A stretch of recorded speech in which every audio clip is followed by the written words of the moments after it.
Mètre par mètre, ville par ville, l'armée syrienne reprend le contrôle de la province d'Idlib, le dernier bastion des rebelles et des djihadistes après 9 ans de guerre. La ville de Sarekeb, à 17 km environ d'Idlib, est la dernière à être tombée. Elle a été au centre d'affrontements intenses pendant des jours avant que l'armée syrienne ne parvienne finalement à y entrer. Celle-ci aurait pris le contrôle de vastes secteurs et aurait commencé des opérations de ratissage et le démantèlement des mines et des explosifs.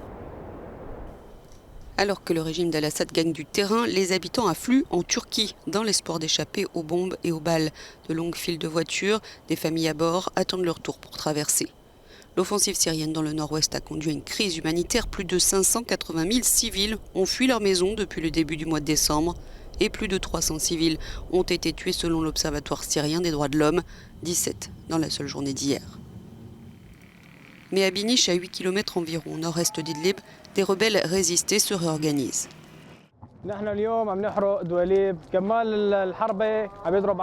Aujourd'hui, nous brûlons des pneus pour la guerre qui frappe la ville de Binish. Les occupants russes et les occupants américains veulent tous venir, mais ils n'ont rien à faire ici. Qu'ils viennent et nous leur marcherons sur la tête les uns après les autres. Nous les brûlerons comme nous brûlons ces pneus ici. Vous voyez ces pneus en feu, vous brûlerez comme ça si vous vous approchez de la ville d'Idlib ou si vous voulez venir ici. Dieu est le plus grand sur chaque oppresseur.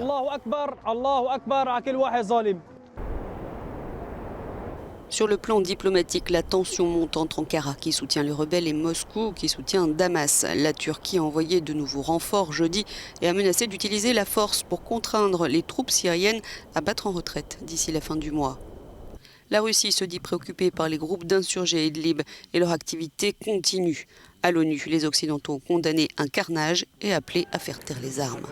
Alors que Moscou et Ankara pourraient entamer de nouveaux pourparlers pour réduire les frictions dans les prochains jours, les troupes d'Al-Assad continuent à bombarder la périphérie de la ville d'Idlib.